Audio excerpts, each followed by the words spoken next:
Camera number 422 is the Nikon Lite Touch Zoom 100W. Camera was produced in around about 2003, and it seems that if the internet is to be believed, it was the last compact point and shoot that Nikon produced. I acquired my camera for the princely sum of £20, and with it was the original box, and it looks as though the camera was possibly not touched, or if it has been touched, it's not been touched very much. It still has that hard edges around, doesn't have this worn effect. And indeed in the box we have the original battery that was supplied with the camera. And I don't think it was not the original, certainly not one that is advertised on the box, the Superior. I have a colour film here which is actually outdated now, 2006. So again, that seems to confirm. The book, the original case. So I was very fortunate to acquire the camera with all its goodies inside and intact. So let's just go through some of the features of the camera.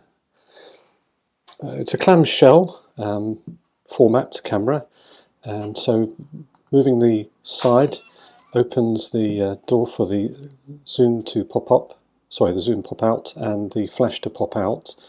So the camera requires a battery to operate, and the battery is located on the side here. We just pull the door open and we can see that it's a CR123A battery, just a single one, and then that powers all the functions of the camera. So as I say, to turn the camera on we have to slide the clamshell open, and we can see the zoom is a very useful 28 to 100 with macro function.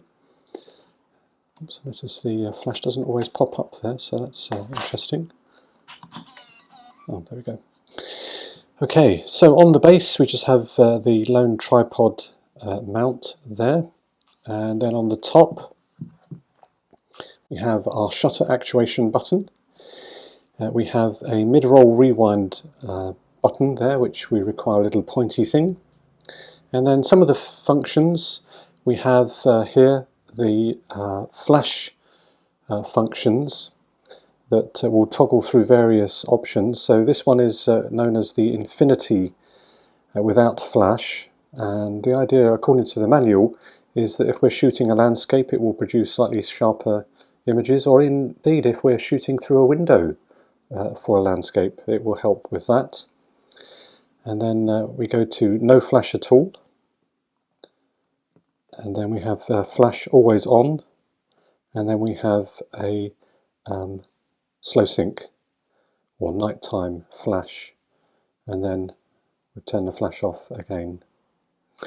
The button above is red eye reduction and self timer, and then there's also a remote which was produced for the camera. I don't have that, unfortunately. Whether that was in the box, I don't think it was, but there is apparently a remote as well.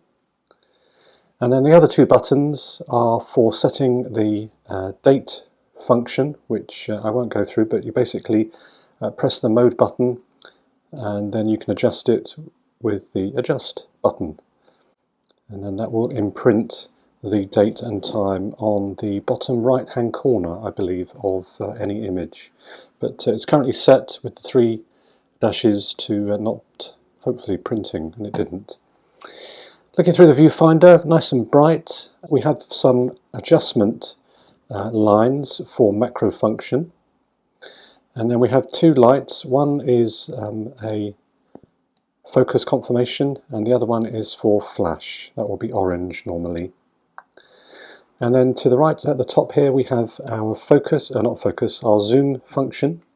So that's currently set to 28. Then if we zoom it out, that's its full function for 100mm. And we can go in between if we like. There we go, a little bit noisy. So how did the camera do? Well, I must confess, I'm really impressed with the crispness of the images. The exposure is really bang on. It really, it seems like the camera has been set so that the highlights will be preserved, so detail in things like the cloud, as you'll see in some of the images, really is retained. Sometimes at the sacrifice of maybe the landscape, if you've got a landscape. I think there's one example I've got in the images there. So is this a camera I can recommend? Definitely, if you can get hold of one. That is, they don't seem to come up that often, it seems, but this one certainly has got it all. So, the Nikon or Nikon Lite Touch Zoom 100W, and that has been camera number 422.